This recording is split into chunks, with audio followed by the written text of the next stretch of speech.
बार फिर से स्टार्ट कर रहे हैं बिजोलिया किसान आंदोलन। पहला चरण हमारा पिछली वीडियो में कंप्लीट हो गया था। अब ले रहे हैं अपन सेकंड चरण 1915 से लेकर 1923 में बिजोलिया किसान आंदोलन के तहत क्या क्या हुआ था वो हम डिस्कस करेंगे।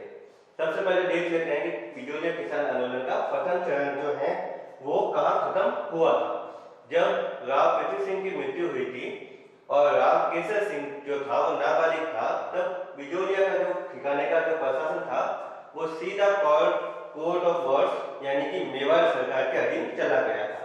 तब किसानों को ये उम्मीद थी कि मेवाड़ महाराणा हमारे जो है समस्या समझेंगे और हमें कुछ छूट प्रदान करेंगे, इसलिए उन्होंने वो आंदोलन वहां बंद कर दिया गया।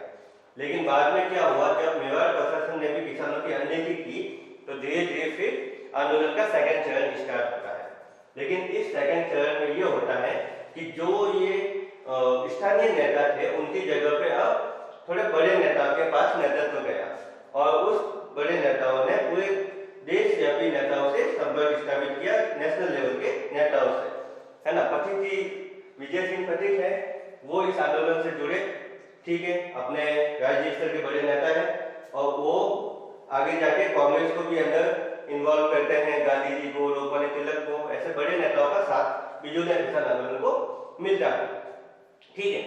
तो एक बड़े लेवल पे ये अब बिजोलिया किसान आंदोलन पहुंच रहा है हमारा, है ना। एक एक पॉइंट हम यहाँ पे लेके आते हैं अलग अलग बुक्स के, ठीक है, अलग अलग बुक से नोट्स हम इस बुक्स में भी लेते हैं और साथ में हम इस बुक के नोट्स भी लेते हैं। तो वीडियो को जरूर लाइक कीजिए और चैनल को जरूर सब्सक्राइब कीजिए। सिर्फ इसी बुक के नोट्स इसमें नहीं है, दूसरी बुक के नोट्स भी इसमें लिख के लाता हूं मैं, है ना, और एक साथ यहाँ पे आपको बताता हूँ एक एक पॉइंट करके। सबसे पहले देखते हैं विजय सिंह पथिक इस आंदोलन में जुड़ते कैसे हैं। 1916 में वो प्रवेश करते हैं, किसके थ्रू? विद्या प्रचारिणी सभा।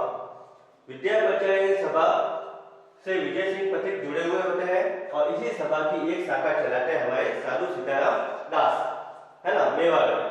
तो जब बिजोलिया में चलाते होते साधु सीताराम दास किसी की एक ब्रांच कह सकते हैं वगैरह, तो इसके जो वार्षिक सम्मेलन होता है उसमें वो चित्तौड़ गए हुए थे। साधु सीताराम दास चित्तौड़ गए हुए थे, वहां पे विजय सिंह पथिक भी आए हुए थे, ठीक है। तो वहां पे वो मिलते हैं और विजय सिंह पथिक से साधु सीताराम दास अपने इतने प्रभावित होते हैं कि उनको निमंत्रण देते हैं कि आप बिजोलिया किसान आंदोलन ज्वाइन कीजिए, वहां पे आइए, ठीक है। अब विजय सिंह पथिक है वो ये ज्वाइन भी कर लेते हैं 1916 में। विजय सिंह पथिक का ऐसे मूल नाम होता है भूप सिंह। क्या होता है? भूप सिंह, ठीक है। ये तो होता है अपना विजय सिंह पथिक का प्रवेश। अब विजय सिंह पथिक आगे करते क्या है, एक तो साधु सीताराम दास और एक माणिक्यलाल वर्मा। माणिक्यलाल वर्मा कौन? एक बिजोलिया ठिकानेदार के एक कर्मचारी थे। उनके साथ मिलके उनको अपने अंदर लेके किसानों से संपर्क स्थापित करते हैं, किसानों से मिलते हैं, क्या करना है क्या नहीं करना है इस आंदोलन के तहत वो अपनी प्लान बनाते हैं, सारा कुछ करते हैं। इसी बीच हो जाता है मेवाड़ प्रशासन को इम्प्रेस था, है ना, कि ये सब मिलके किसानों को भड़का रहे हैं, आंदोलन के लिए भड़का रहे हैं। तो मेवाड़ प्रशासन है वो विजय सिंह पथिक को गिरफ्तार करने के लिए एक वारंट इश्यू कर लेते हैं, है ना, कि गिरफ्तारी होनी चाहिए, ऐसा करके एक वारंट इश्यू कर लेते हैं। तो विजय सिंह पथिक क्या होता है, भूमिगत हो जाते हैं, है ना, अंडरग्राउंड हो जाता है, भूमिगत हो जाता है। कहां पे? एक गांव है उमा जी का खेड़ा, ठीक है, उमा जी के खेड़े में वो भूमिगत हो जाते हैं।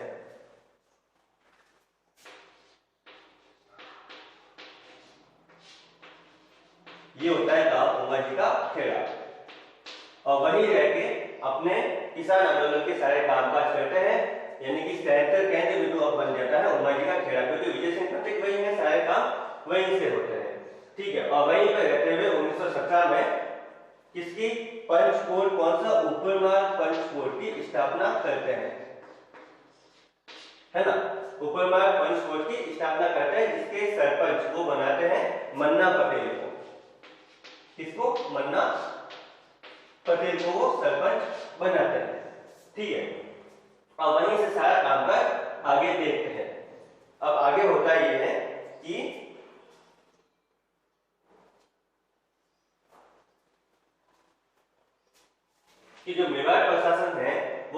अपने किसानों पे एक तो तलवार बनने का कर भी लगा रहता था, और इधर स्टार्ट होता है अपना द्वितीय विश्व युद्ध। तो उस विश्व युद्ध के लिए अंदर युद्ध के लिए चंदा भी किसानों से ही मांगते हैं, ठीक है।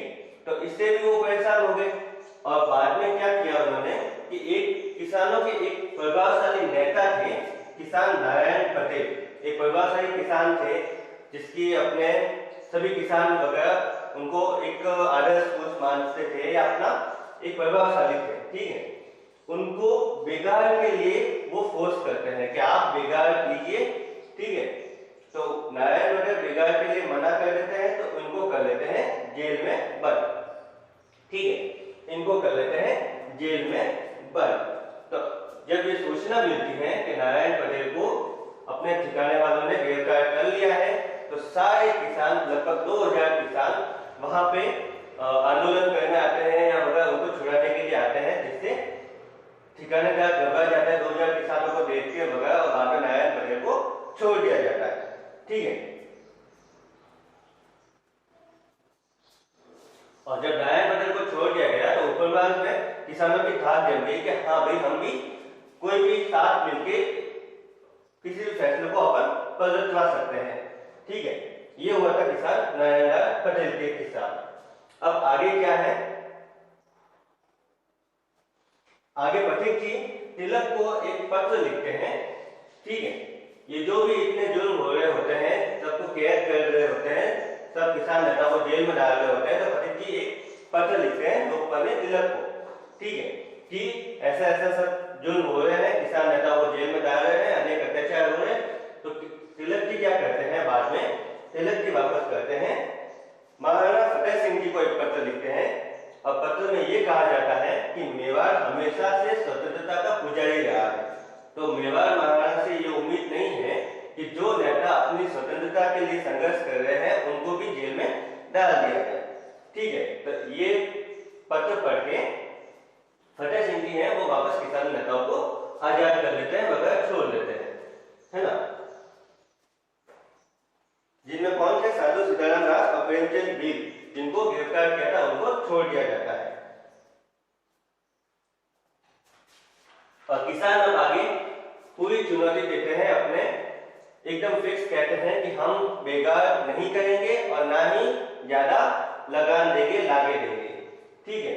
और किसानों के उत्साह में बढ़ाने के लिए कई कई तरह की नारेबाजी होती है, कई एक लोकगीत होता है, माणिक्यलाल वर्मा का पंचीरा गीत, है ना, उसके द्वारा भी किसानों का उत्साह बढ़ाया जाता है।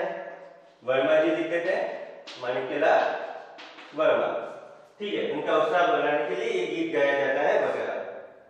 और इसी बीच क्या होता है कि पथिक जी हैं वो आंदोलन के अपने पूरे देश में उसका प्रचार करने के लिए कानपुर में जो पत्र निकलता है, समाचार पत्र प्रताप नाम का, ठीक है, उसके संपादक गणेश शंकर विद्यार्थी, ठीक है, उसके संपादक गणेश शंकर विद्यार्थी को एक चांदी की राखी भेजते हैं, ठीक है। चांदी की राखी भेज के उनसे निवेदन करते हैं कि आप इस आंदोलन को पूरे देश भर में पहुंचाओ, इसकी सारी सूचनाएं अपने अखबार के माध्यम से पूरे देश भर में पहुंचाओ।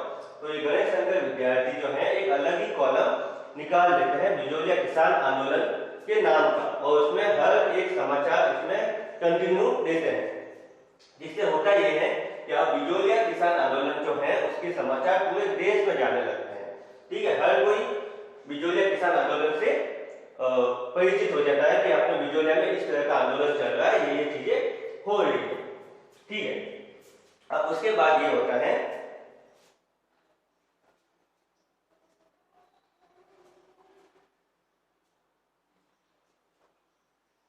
अब इधर ये सब चल रहा होता है, और उधर मेवाड़ प्रशासन को ये डाउट हो जाता है कि उनके जो नायब है, बिजोलिया के नायब उनसे डूंगर सिंह भाटी, ठीक है, वो पथिक जी से मिले हुए हैं। तो क्या करते हैं, उनको तो हटा देते हैं और उनकी जगह पे नए की नियुक्ति करते हैं। कौन, माधो सिंह कोठारी को नायब मुंशी नियुक्त किया जाता है, और माधो सिंह के आते ही वो दमन चक्र वापस स्टार्ट कर लेते हैं, वापस किसानों को लाभ देने के लिए, बेगार देने के लिए फोर्स करते हैं, उनको जेल में डालते हैं वगैरह वो चीज। उसके बाद में और 51 किसानों को गिरफ्तार कर लिया जाता है। और पथिक जी इस समय कहाँ होते हैं? कानपुर में। ठीक है, गणेश शंकर विद्यार्थी से मिलने गए होते हैं पूरे अपने बिजोलिया किसान आंदोलन के प्रचार के लिए। उधर ये पथिक जी कानपुर गए होते हैं और पीछे से वहां दमन चक्र चल रहा होता है। और वहीं से 1918 कांग्रेस अधिवेशन दिल्ली के लिए पथिक जी रवाना होते हैं। ठीक है, पथिक जी दिल्ली रवाना होते हैं। कांग्रेस अधिवेशन में कांग्रेस नेताओं से मिलते हैं। वहां पे साधु सीताराम दास वगैरह जो और नेता होते हैं उनको भी बुलाते हैं, माणिक्यलाल वर्मा वगैरह उनको भी मिलाते हैं। और जब वो वहां से वापस आते हैं, ठीक है, माणिक्यलाल वर्मा और वगैरह सारे नेता बिजोलिया के वापस आते हैं, तो उन पे वापस दमन चक्र चलाया जाता है। ठीक है, मेवाड़ प्रशासन भी चुप बैठने वालों में से नहीं था। ठीक है, ठिकानेदार, ये जो बिजोलिया ठिकानेदार थे वो भी अपने प्रशासन वो भी चुप बैठने वाले नहीं थे, वो भी ठिकानेदार अपने दमन चक्र चलाते हैं, सबको यातनाएं देते हैं, जेल में कैद कर लेते हैं वगैरह। ठीक है, और जैसे ही आता है उसी दिन साधु सीताराम दास और कई किसान भी गिरफ्तार कर लिए जाते हैं। दमन चक्र शुरू हो जाता है, किसानों के साथ मारपीट होती है। ठीक है, पटक जी ने स्मृति पत्रों द्वारा भारत सरकार और मेवाड़ सरकार को ठिकाने के अत्याचारों से अवगत कराया था। ये जो पत्र चल रहे थे उनमें अत्याचारों से भारत सरकार को भी अवगत कराया था। तो बाद में होता यह है कि 1919 को न्यायमूर्ति बिंदुलाल भट्टाचार्य जांच आयोग एक नियुक्त होता है। ठीक है, ये याद रखना पड़ेगा, बिंदु लाल भट्टाचार्य जांच आयोग कब होता है? 1919 में। ठीक है, जिसमें वो जांच आयोग क्या करता है? किसानों की मांग को उचित ठहराता है, सही ठहराता है और ये कहता है कि हाँ वास्तव में किसानों के ऊपर अत्याचार हो रहे हैं, किसानों की हालत खराब है। ठीक है, लेकिन इस जांच आयोग का इतना फर्क नहीं पड़ता मेवाड़ प्रशासन पे, वो कोई भी एक्शन नहीं लेती है। ठीक है,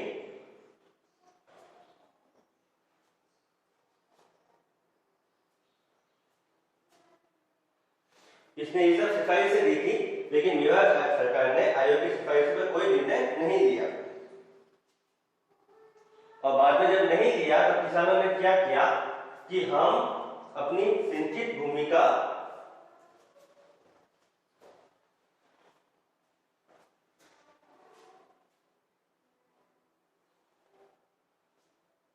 और किसानों ने ये डिसाइड किया कि हम बेकार और लाभ नहीं देंगे। ठीक है, और इसी बीच में क्या होता है कि जो ठिकानेदार होते हैं वो सिंचित भूमि पे लगान बढ़ा देते हैं। ठीक है, कि जो सिंचाई की हुई जमीन होती है खेती के लिए उस पे लगान बढ़ा देते हैं। तो किसान डिसाइड करते हैं कि हम सिंचित भूमि पे हल जोतेंगे ही नहीं, खेती करेंगे ही नहीं, हम असिंचित भूमि का ही यूज करेंगे। तो वापस ठिकानेदार क्या कहते हैं कि आपको सिंचित भूमि का लाभ या लगान देना ही पड़ेगा, चाहे आप उस पर खेती करते हो या नहीं करते हो। ठीक है, चाहे आप असिंचित पे ही खेती करो लेकिन लगान तो आपको सिंचित का भी देना ही पड़ेगा। तो बाद में मेवाड़ सरकार ने ये आदेश दिया वापस संघर्ष छिड़ने के बाद में किसानों और ठिकाने में। तो बीच में मेवाड़ अपने प्रशासन पे कूद पड़ा और उन्होंने आदेश दिया कि भाई जिस खेती पे वो हल जोत रहे हैं, जिस जमीन पे हल जोत रहे खेती कर रहे हैं, उसी का ही लगान किसानों से लिया जाए, है ना, बाकी का नहीं लिया जाए। तो बाद में ये किसानों की एक और विजय होती है यहाँ पे।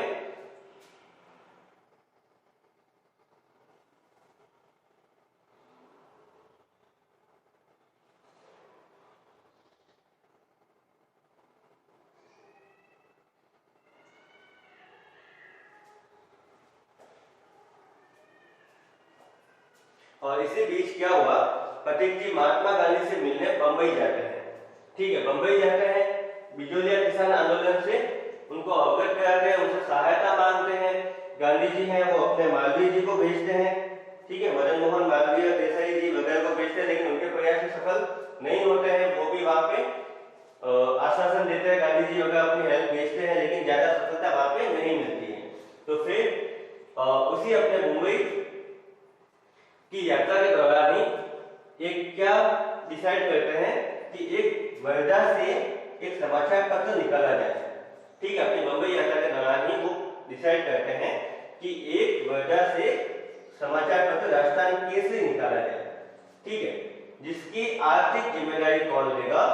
सेठ जमनालाल बजाज। गांधी जी के कहने पे आर्थिक जिम्मेदारी सेठ जमनालाल बजाज लेते हैं और इसके संपादक होते हैं अपने विजय सिंह पथिक, ठीक है। ये काम हो रखा है 1919 में ही, जब वो जाते हैं अपने मुंबई मिलने के लिए गांधी जी से। अब आगे है 1920 नागपुर कांग्रेस अधिवेशन।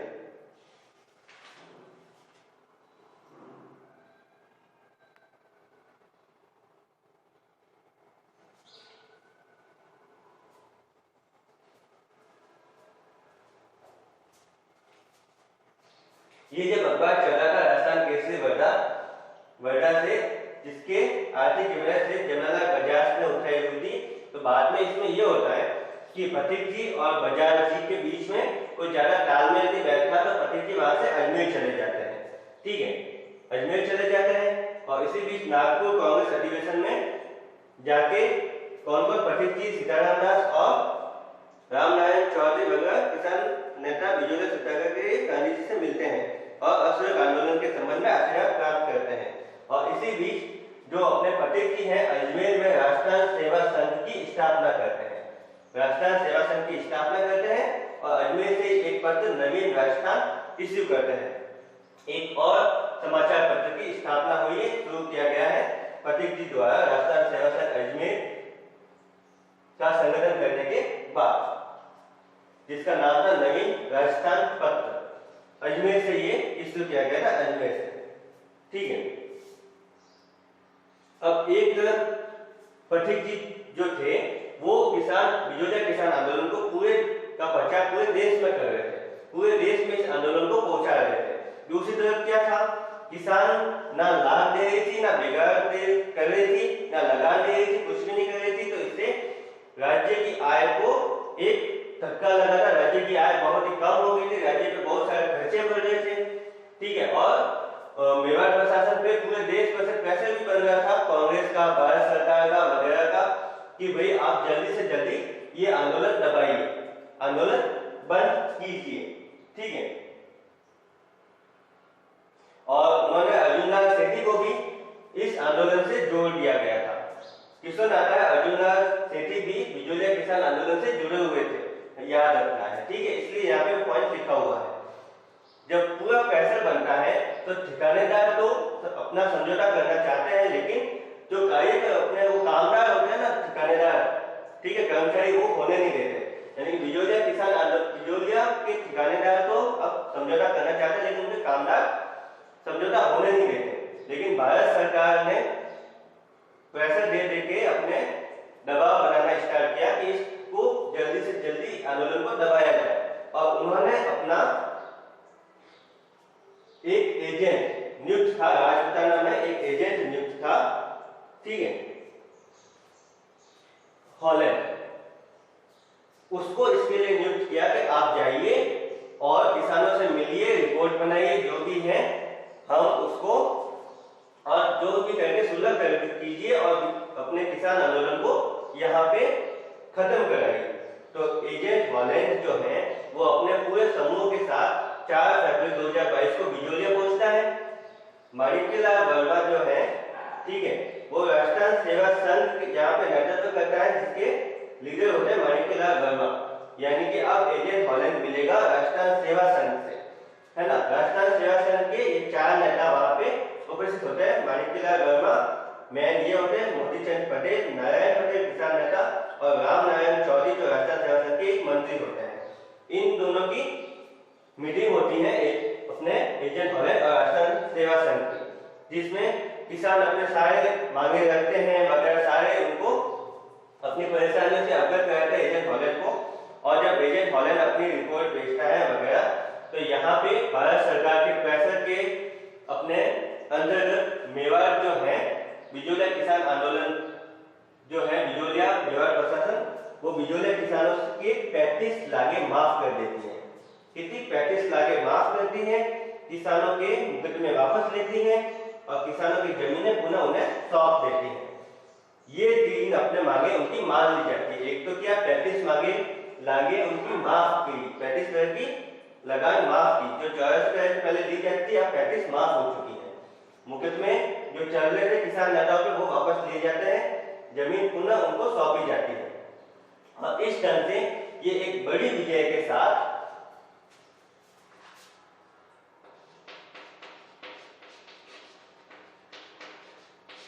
अंततः बड़ी विजय के साथ बिजोलिया किसान आंदोलन का सेकंड चरण है वो यहाँ पे खत्म होता है, क्योंकि किसानों की मांगे मान ली गई, उनकी 35 लाखें माफ कर दी गई, मुकदमे भी वापस ले ली गई, जमीन पुनः सौंपी गई।